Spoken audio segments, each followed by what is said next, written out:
weekend, No Time to Die finally releases in the United States, and if you're in other parts of the world, it's probably already come out. So today we're going to stop and rank all 4 Pierce Brosnan Bond films from the worst to the best.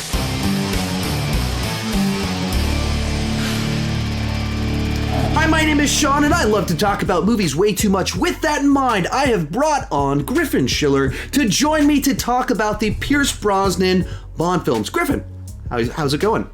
I am doing great. I am so stoked to talk about Pierce Brosnan. We're almost there.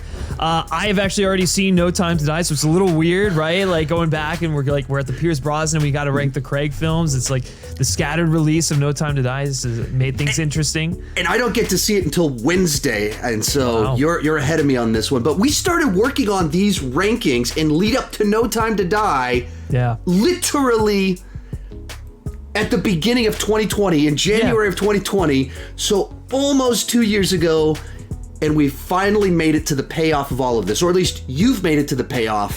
I'm a couple days away, and Very close, yeah. We've got just a couple more of these actor filmography rankings to do. Today we're on Pierce Brosnan, and this is where things start getting really interesting for me because I saw all of these movies in the theater. Really, the release of Goldeneye was kind of my on-ramp for the Bond franchise, because that's when I was old enough to actually start watching movies like this.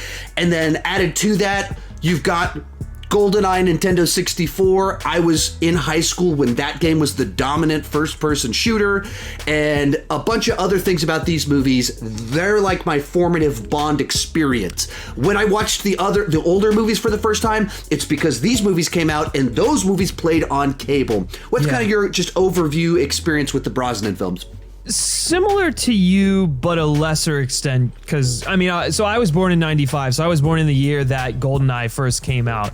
So I was probably too young to really comprehend these films whenever I first saw them. I think like around the time of like when The World Is Not Enough was coming out was probably when I saw like the previous two or something of that nature, maybe even a little after that. But regardless, I was aware of the films, and I think like I was able to enjoy it as much as a kid that age could.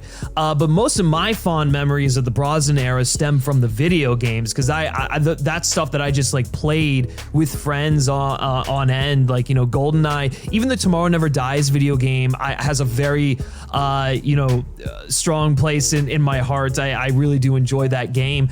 And so I think what's interesting with the Brosnan era specifically is he was the first, like, he was the blockbuster Bond, right? Like, this is the first time that the series really was able to accomplish their mission of, you know, making these Bond movies and saying, hey, we can stand shoulder to shoulder with all these other blockbusters coming out. We can have all the flash, the pizzazz. We can have this actor in here who is just like quintessential James Bond and all that. And that translated into the media we got from it, right? Like the video games. I mean, Pierce Brosnan's tenure with the video games was incredible. I mean, all the way up to Everything or Nothing. I played all of those endlessly. While his films are an interesting group, the tenure as a whole just like cements itself as this really like exciting time period before the Craig era for a lot of different reasons. With all of that said, let's get started. Coming in last place is Die Another Day. Now, this is a movie that I saw in the theater opening weekend and had not rewatched until last week. That was the first time I'd watched the movie in about 19 years, because I was so substantially disappointed by this film, seeing it in a theater and rewatching it. On the one hand, it had a lot more value to it than I was expecting. There was a lot more things where I was like, that's actually a really good idea.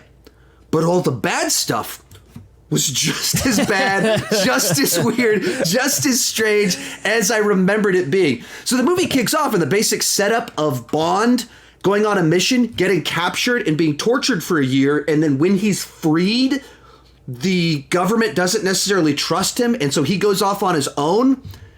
That's actually a great setup for something new to do with the character, where he's trying to do the right thing, he's in a weakened state, and his own government's after him. Sounds awesome.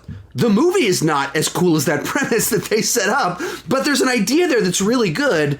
And then from there, the middle act is just like any generic Bond movie of him going to an island, bangs a girl, kills a guy, and then goes to another place. And then you move to the third act, and we're in like full-blown self-parody mode. Like the whole, just full-blown self-parody. But even before that, we get cartoon Bond surfing down tsunami waves, trying to avoid icebergs like he's in a video game. The opening credits to this are the weirdest mismatch of song and what you're seeing that I can imagine, because it's like super timely Madonna pop song. Like, it is of that year. Oh, yeah. You know exactly when this song came out. Poppy, catchy, and it's like Bond being electrocuted and shaking in a chair, and they're dunking his head in water while she's doing like a dance number, and you're like, I don't understand. How did anybody think that these two things go together? So for me, this was such a fascinating experience, because I was watching the beginning being like, how do you sit down and come up with this idea that's like good and then do all this other stuff with it?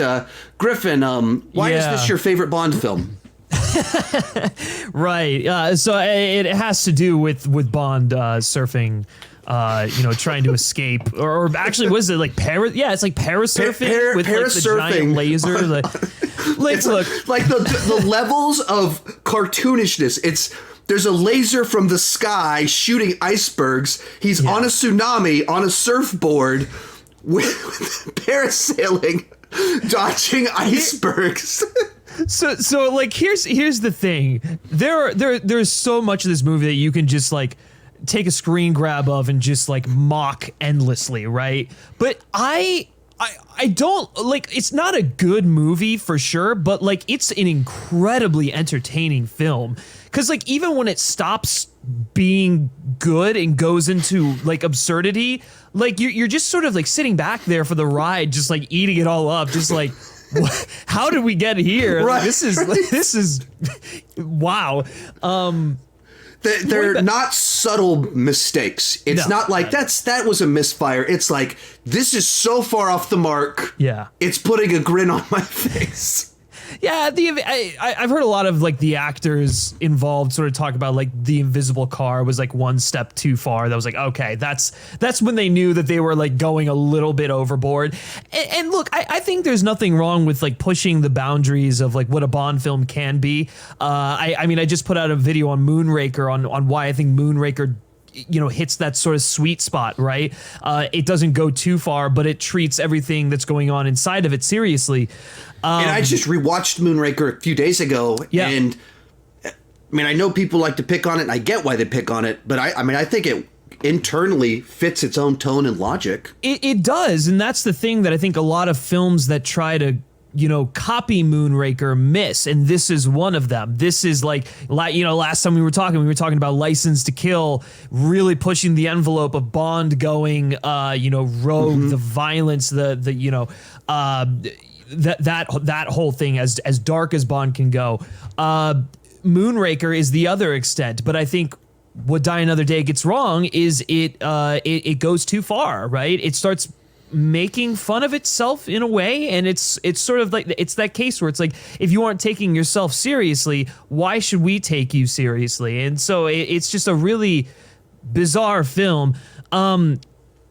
I don't hate the Madonna song, but I don't like it as a Bond song. I'll say I actually like the opening credits, the torture montage. It's an interesting sort of creative choice.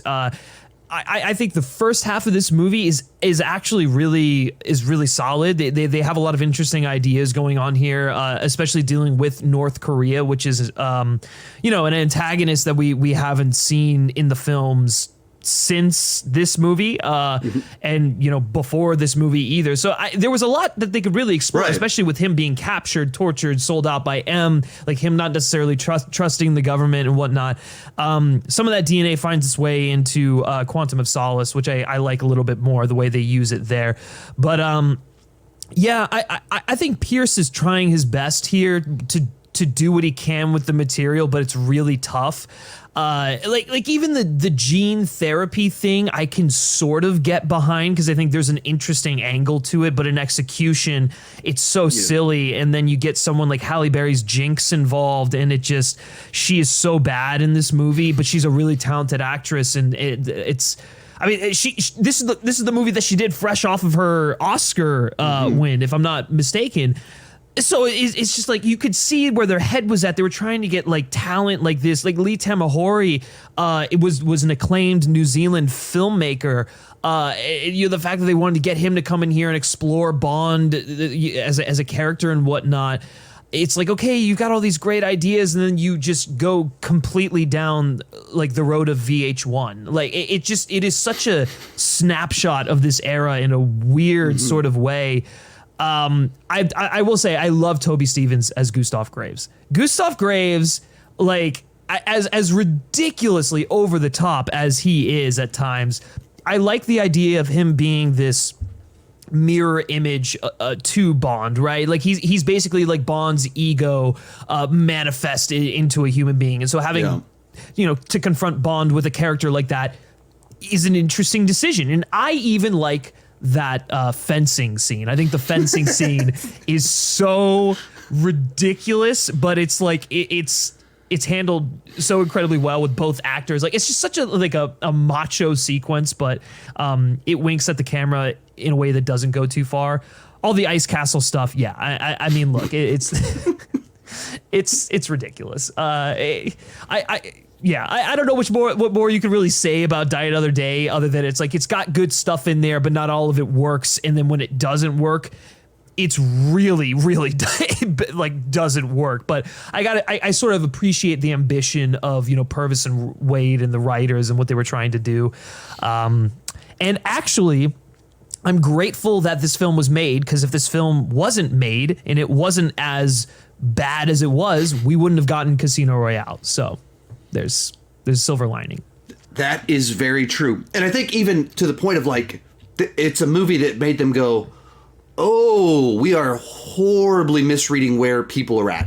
That's the other thing, right? This came out in 2003, if I'm not mistaken. And so, like, obviously this is after 9/11, and the Bourne series has already sort of come out. 24 is on TV. It's just sort of like, this is not where Bond... This is not what people want anymore. It did not read the room well. And on top of that, this movie came out the same year as the third Austin Powers film, which literally like lampooned so much of this movie to the point where it's like, oh, Halle Berry's in this movie, Beyonce is in this movie, and they both sort of have that similar like co-lead role with Bond. It was just... It had gotten so bad to the point, the whole Brosnan era leading up to Die Another Day, it had gotten to the point where it was like, they became too easy to mock because they were just... I don't even know how to explain it. They were just like, they thought that because they were in on the joke and they were doing all these things that it was going to work, but no, it was so not what audiences wanted. They jumped the shark too much. Right. Jumped the iceberg yes, from the laser. From the laser, right. That was not on a shark. Yes. But yeah, I mean, I think that's the key thing here is you have a movie that you never know. You're always trying to figure out where people are at. You're trying to write something that's highly entertaining, and people just shift so dramatically over time as a culture, what we're looking for. And this one was kind of like almost needing to hit the edge, go too far so they could go, wait, people are way over here. Yeah.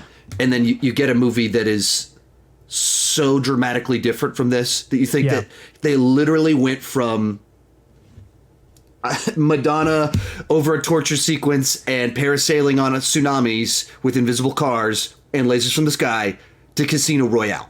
That removes all of that. Well, they had almost gotten a little too cocky. I don't mean to go on Die Another Day for so long, but it's just like it is sort of the culmination of everything wrong with this period of time. They had almost gotten too cocky, right? They were like, this is what a Bond film should be, so we're gonna do all of these things that should be in a Bond film, and sort of forgot to go back to the core of what made, you know, James Bond such a phenomenon, go back to the text of Ian Fleming and stuff like that, which, you know, Cubby always said, I think it was something, Cubby Broccoli, what he always said to Barbara, it's like, whenever you get stuck, go back to Fleming and you'll find your way back. And they literally did that with Casino Royale, but they had just, they were so caught up with, this is what a Bond film should be, that they lost track of the story, the characters.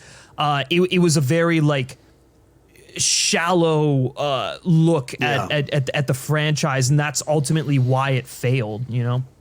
So, this was last on my list of Brosnan films. This is last on your list of Brosnan films. Rotten Tomatoes actually has it tied for second.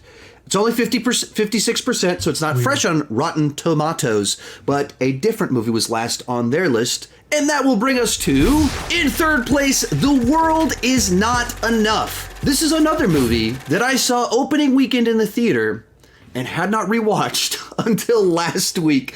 It's another one that I went to go see it, and I was like, something just feels off about this movie to me. It wasn't so cartoonishly over the top that it was memorable how it is bad. Like with Die Another Day, you remember those images. And like I remember seeing Die Another Day in the theater and that opening credit scene, like these two things don't go all that well with each other.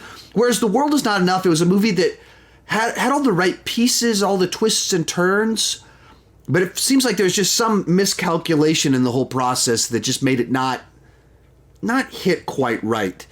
And there's some things in it that are pretty easy to pick on.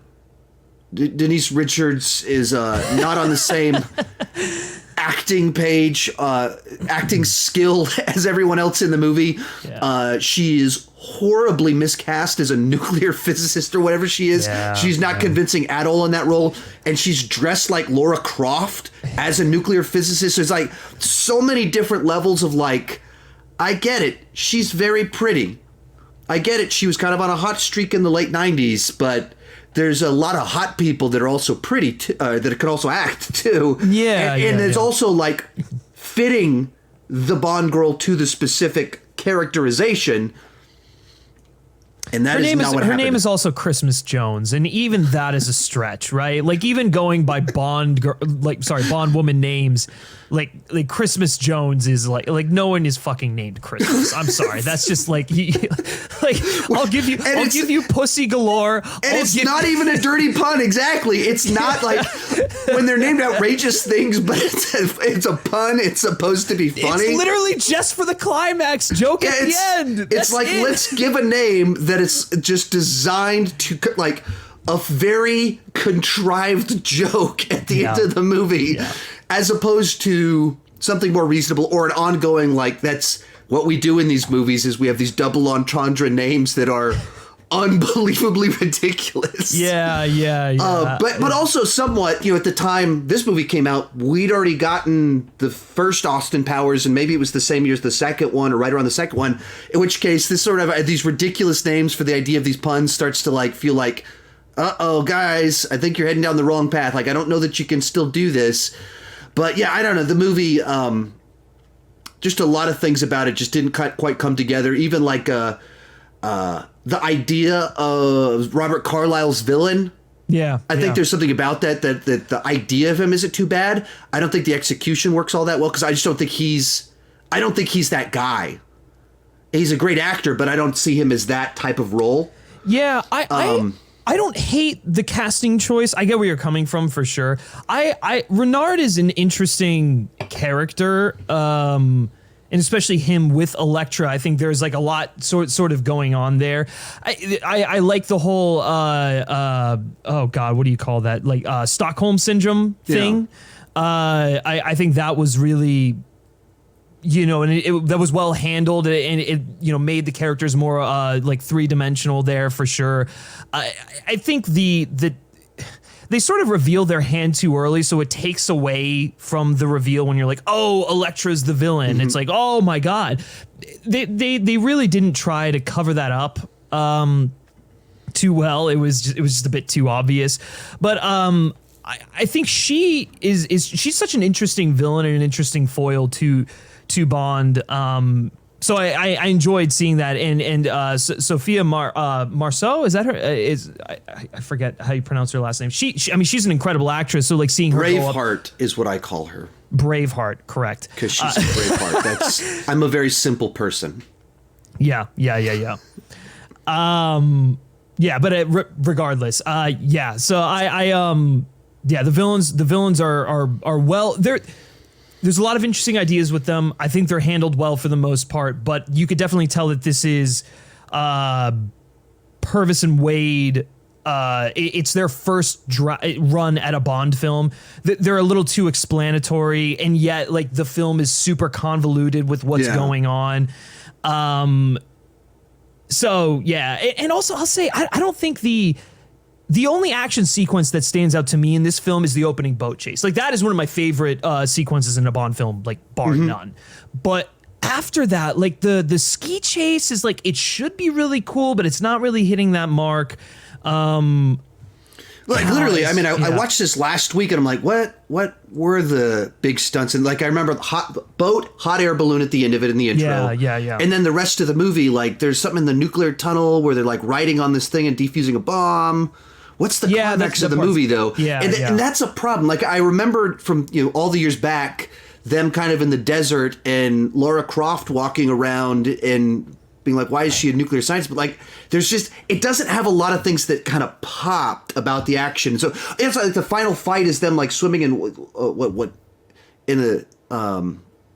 it's like enclosed in small. Oh yeah. It's not like a submarine, but it's a Yeah, I get what you're saying. I actually really like that climax because I think it is.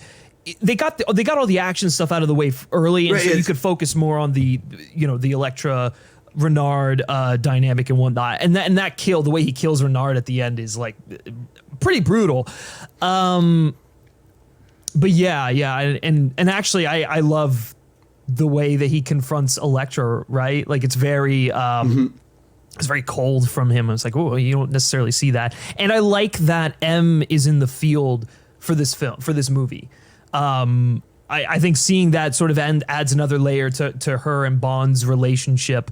And the David Arnold score is just excellent throughout this entire film. So I think this is, out of all the movies in the Brosnan era, this one is because the other two we're going to talk about, I genuinely love as is. This is the one that's like, you're on the cusp of something great here. Yeah. A couple more drafts of the script would have really helped flesh this out, but it gets it's a weirdly muddled. And maybe a different actress for Christmas. Well, it's also just like, is she needed? Like she really doesn't, like I don't mind her, and I don't think, I mean, Denise Richards is not a great actress, but I don't think that she's like unbearably awful to watch, it's not so much that she's just a terrible actress. It's that I don't believe her for a second as the part they cast her as. So if the character had been not a nuclear physicist dressed like Tomb Raider, like that is just like, what? Like, I can buy into the laser from the sky in the next movie more than I believe that this is real. Yeah. But she could have been a different part, but they cast her in something that just doesn't make any sense for her to play. Yeah. Yeah, it's I think that's really what it comes down to, is just believability. Not a knock against Denise Richards or against like nuclear physicists, but it's just like the way they present her doesn't really match who the character is, so it just feels off. I really like the stuff with Robbie Coltrane though in here, and just sort of like coming back to like his involvement earlier on in the series, and then bringing it back here, and then seeing Bond, kind of like reteam with an old ally, and him ultimately saving Bond in the end. I think that's a great moment for sure. Yeah, I think that's, for me, what's frustrating about this one and Die Another Day is that there's a bunch of things that are like, that's good. That's a really good idea. And just some misfires overall that just make the experience overall, like, just, as I mentioned, I hadn't watched them in 20 years. And then rewatched them and I went, yeah, that's why whenever I'm in the mood for Brosnan, I went to the first two, and I haven't gone back to these two because these ones just are not quite there. Yeah, for sure. So as for Rotten Tomatoes, this one has this one in last at 52%, and then me and you each had this one in third place. Our runner-up on here is Tomorrow Never Dies. Now, this is a movie that I have very fond memories of when it first came out. Obviously, if you guys can piece together the movies on this filmography, Goldeneye is high on this list. And so coming off the excitement of that movie, I learned that Lois Lane from Lois and Clark, and then the girl from Super Cop with Jackie Chan were going to be the Bond girls in the next Bond movie. And so I was so excited to go see this movie, went to go see it, and it was just as fun as I'd hoped it would be. And actually, back in the late 90s and early zeros, I watched Tomorrow Never Dies more than I watched Goldeneye at that time period. I used to watch this movie all of the time. And there might be some different example that you can think of on this, but I can't think of too many times the Bond girl might have a better action movie resume than Bond himself. That's and with true. Michelle Yeoh, like, she is a legit action legend of the 90s, and is better at stunt work, better at a bunch of this stuff than Brosnan. And that is in no way a criticism of Brosnan. That's just Michelle Yeoh is a legend that was keeping up with Jackie Chan before she was cast in this movie. Yeah. And then, as you go throughout the movie, she is just as keeping right up with Bond throughout the movie. The basic plot line about technology and stuff like that, it feels it's like feels like an idea that maybe was a little bit ahead of its time, or they were right on the curve of where things were at. Yeah. That I think it might not fully land properly because they were just ahead of what culture was going to do with 24-hour news and social media and everything like that. But the idea of this Bond villain that's tech news mogul and everything like that, that's what's so terrifying about the last 20 years in culture and everything. And so this is one that I could see why parts of it are a little bit cheesy, parts of it don't land right for others, but for me, this is another solid one from Brosnan. The cold open, great cold open with just like a very clear, it's like a little mini movie set up with. They're trying to do something, and then something goes wrong, and Bond has to go into action with a ticking clock, urgency, payoff. Great use of the Bond theme when he's successful at stuff. So great little open. A pair of great Bond girls. One of them even better at the action than he is. Yeah. So, this is one that I've always had fond memories of. Yeah, I rewatched this one a lot, honestly. It's just a lot of fun. I think it is sort of like the quintessential Bond movie. It was like Barbara Broccoli and Michael G. Wilson basically cementing that they could make a Bond movie as good as their dad did. And I think they definitely do that in spades. I agree with you. I think it's interesting. It's sort of funny how ahead of the time this film is, and that's part of why it's the movie that I think has gotten a better reappraisal in the years since. It's become more relevant, and I think I think a lot of that has to do with, the screenwriter. I don't know why I'm blanking on his name right now, but he was like a former journalist. He wrote this and he wrote Goldeneye, and it was sort of like he understood the trends, right? He understood where the world was going and like how to sort of infuse those things into, a Bond story. So and it had an uncredited rewrite from Star Trek legend and icon Nicholas Meyer, who, of true Star Trek fans, that guy is a godsend. So when I was doing some little research on this one, I was like, Nicholas Meyer worked on this one. There's a reason I liked it so much. Yeah, I actually didn't know that. So that's pretty. Yeah, that is pretty. Cool. He's the guy that kind of saved Star Trek 2. He was one of the writers on Star Trek 4, and then he was the director of Star Trek 2 and Star Trek 6, and then he was the partial writer on 2, 4, and 6. And there's a joke in Star Trek world that the even ones are good and the odd ones are bad. So with the original Trek movies, all the ones that he worked on are the ones that are universally praised. Yeah. So, and that's what saved Star Trek and made it kind of this lasting legacy, is kind of largely his work. And then he worked on this movie a little bit. Well, there you go. The proven track record of success. I love Jonathan Pryce in this film as Elliot Carver. I mean, he is such an incredible Bond villain. And I think a lot of people, when they watch it first, they don't really get it. They're like, what? Like, this is so theatrical. This is so over the top and ridiculous. How is this even good? But it's like, but that's what makes him so entertaining, right? The dialogue that he has, just like the demeanor, like he is this like quintessential megalomaniac, this Bond villain, right? And he plays into that in a way that is entertaining to watch. I love his dynamic with Bond too, you know, even just down to the dialogue, right? Like Carver's really long-winded and just like theatrical, and Bond is kind of underplayed, and he uses double entendres, and it's just like little details like that I think are super interesting in their dynamic.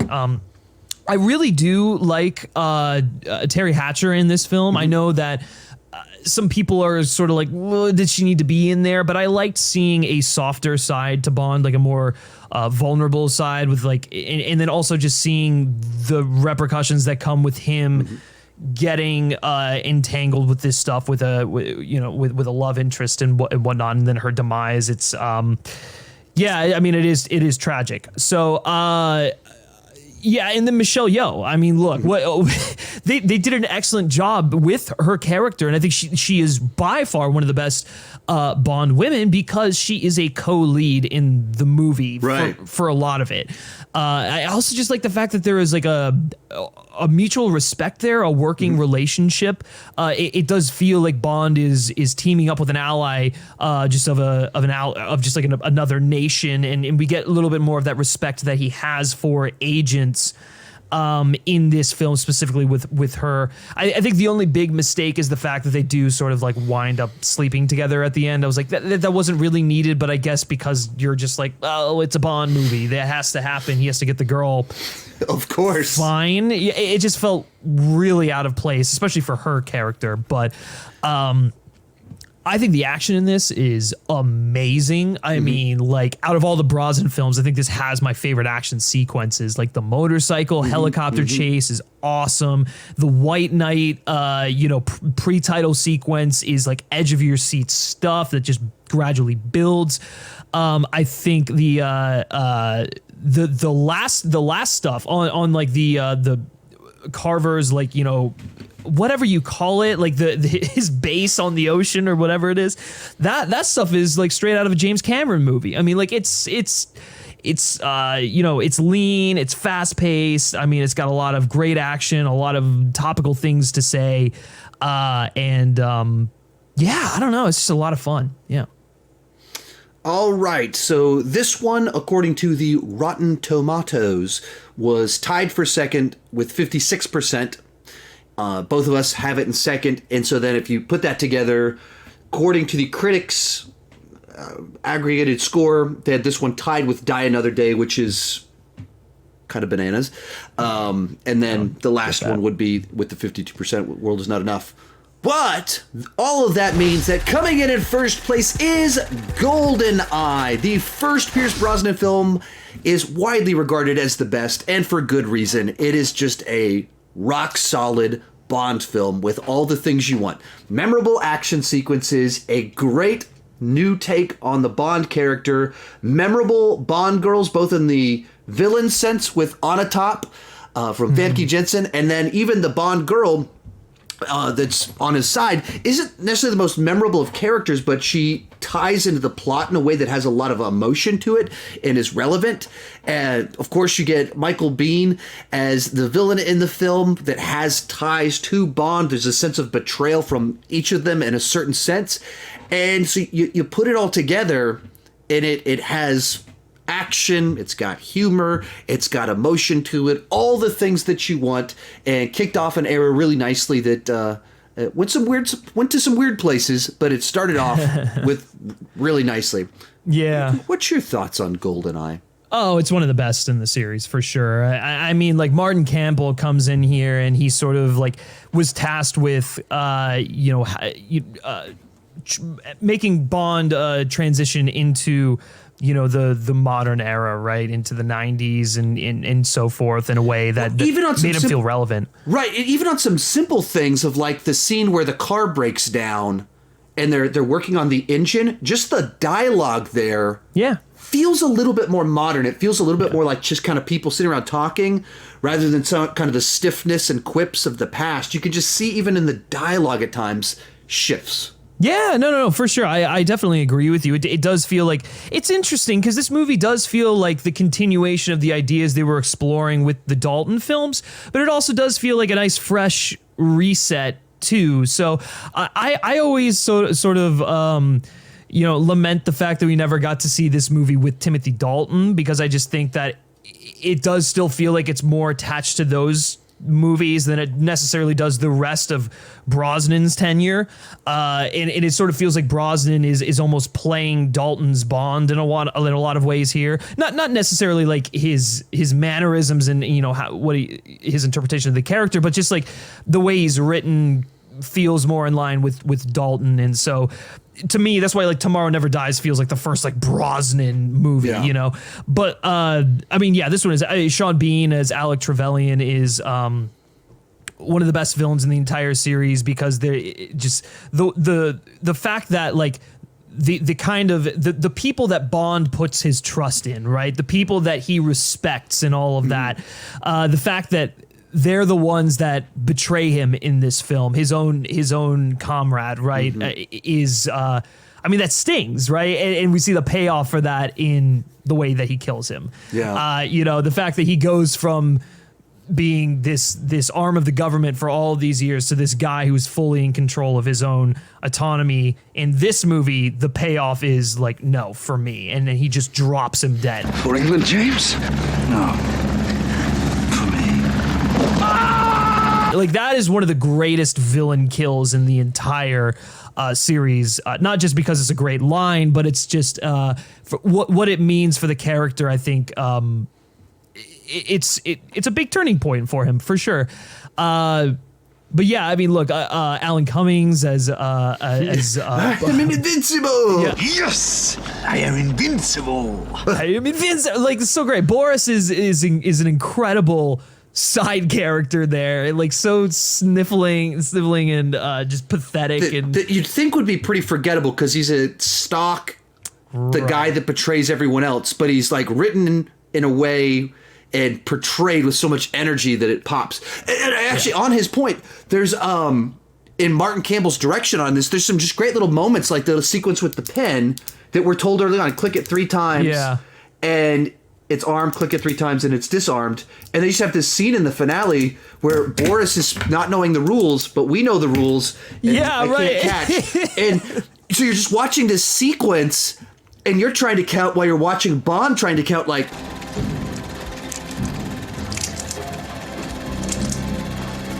And that's like great cinema of tension building. You communicated what we need to know in a way that we can remember it, and then captured it in a way where you feel on the edge of your seat, like, are we about to all be blown to pieces? Like, what? It's good. You're right. The way he sort of cuts and showcases tension in this film is a nice precursor to the tension in the poker scenes in Casino Royale. So, look,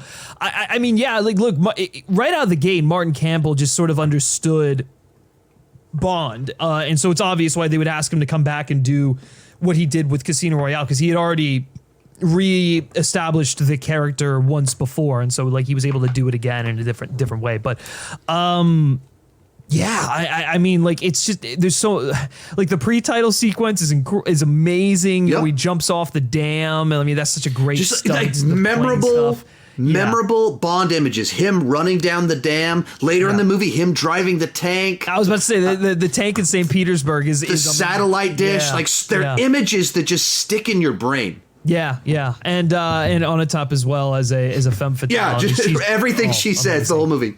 Yeah, it's great. Yeah, Famke Janssen is so good in that movie. And it's easy to forget it's her because, like, you think of her, the way she plays Jean Grey, and then it's so the her opposite. role in the Taken movies, and even like Jon Favreau's Maid.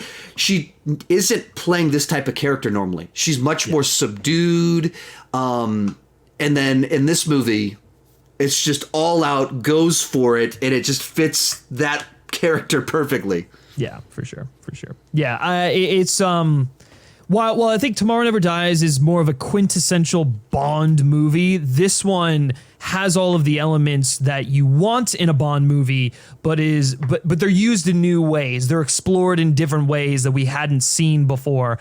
And so it's like it's easy to see why this is one that we come back to time and time again, because it's endlessly rewatchable and entertaining. And the Tina Turner song is great, you know? Indeed. I don't remember. Did you see Cinderella 2021? I did not. I purposefully avoided that. Well, as a tie back to Goldeneye and a final insult to Valentine, who is married to Mimi Driver in it, in Cinderella, Bond ends up marrying her. He stole his wife. So that's a deep cut for people that are really into Goldeneye as well as into Cinderella.